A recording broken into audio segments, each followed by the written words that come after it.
Hi, if you're a lover of all things spooky and eerie, then UnTold TrueCrime Horror is the perfect storytelling podcast for a spine-tingling experience. As you tune in to this petrifying horror experience, do not forget to subscribe, as your nightmares are about to get a whole lot scarier.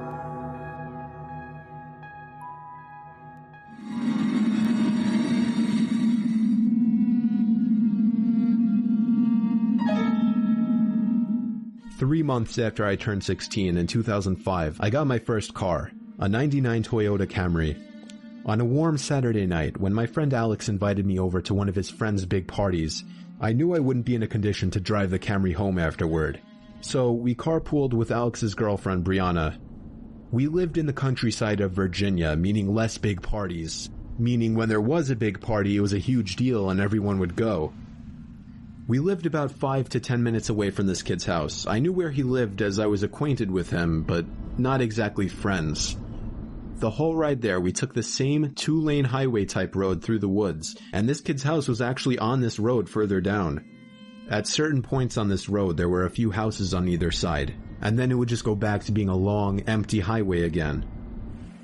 The house was tiny, like a lot of houses around the area, but the party was held outside anyways, since his closest neighbors were relatively far away, and noise wasn't an issue. I'll skip most of the party up until the point that Brianna, who was supposed to be our designated driver, had to suddenly leave for a small family emergency. Alex said it was fine and that we'd find a ride home. Well, fast forward another few hours and another few drinks, and I could barely even walk straight. I checked my watch, and it was like 2 in the morning. I figured it was time to go. I started looking for Alex, but I couldn't find him anywhere. In fact, it seemed like everybody I knew had already left. I could barely even think straight, but I was still furious at the fact that Alex could have actually left without me. I asked to use the party host's phone and dialed Alex's home number. After 2 tries, I gave up and then realized I shouldn't wake his family up. So, literally not knowing what else to do, I dizzily stepped out onto the road and began walking back home. I knew this walk would take anywhere from half an hour to an hour in my condition. Maybe after 15 minutes of walking down the road, the slight shine of car headlights on the road was fading in from behind me. Jumping for joy inside, I lifted up my arm and stuck out my thumb. As the car neared, it slowed down and came to a stop right next to me. The man driving the '98 Ford Explorer rolled down the window and asked where you headed. I told him my house was just down the road and beyond a right turn, probably slurring my words beyond comprehension. He chuckled and told me to hop in. I thanked him and joyously hopped into the truck. I was exhausted, and I remember completely disregarding things the guy was asking me because I was so close to just passing out. And that's what happened. The memories of being in that truck turned to a fog as I'm sure I passed out.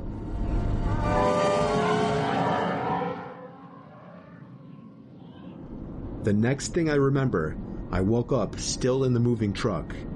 The guy looked at me and laughed, but didn't say anything. I looked around and realized the road we were on wasn't familiar. I nervously asked, where are we going? He then said, so what were you doing out this late anyway? As the man answered my very straightforward question with another irrelevant question, the sobering reality of the situation hit me. You can let me out anywhere, I told the man. The man responded with a firm no.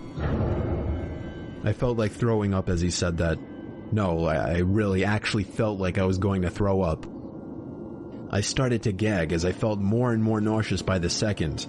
The man took his eyes off the road to look at me, and that's when I thought of the perfect distraction. I turned in his direction as I continued to gag, and he started to kind of lean away and slow down the car. Thankfully, I drank as much as I did because I finally threw up and made a point of doing it all over the man's lap. The man yelled in frustration and stopped the car, and that's when I took it upon myself to run for my life into the woods and duck behind a few bushes. The man came following into the woods with a flashlight, and on 2 separate occasions, he shined the light straight over me without noticing. Eventually, I heard his footsteps walk even further into the woods past me.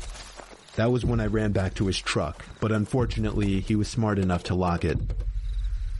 By some miracle, I saw another car approaching in the distance, and I ran out into the middle of the street, waving my arms like a lunatic. The car tried to avoid me, but I wouldn't let it. They were forced to stop, and I yelled at them to help me before they came back. Once I told them that I was kidnapped by the man who was driving that Ford Explorer, the driver agreed to give me a lift. Not to the police station or anything, but to my house. I made it back safely, where I couldn't thank the driver enough. I immediately woke up my parents and told them. My dad wanted to know if I got his tag number, and then I felt like punching myself in the face.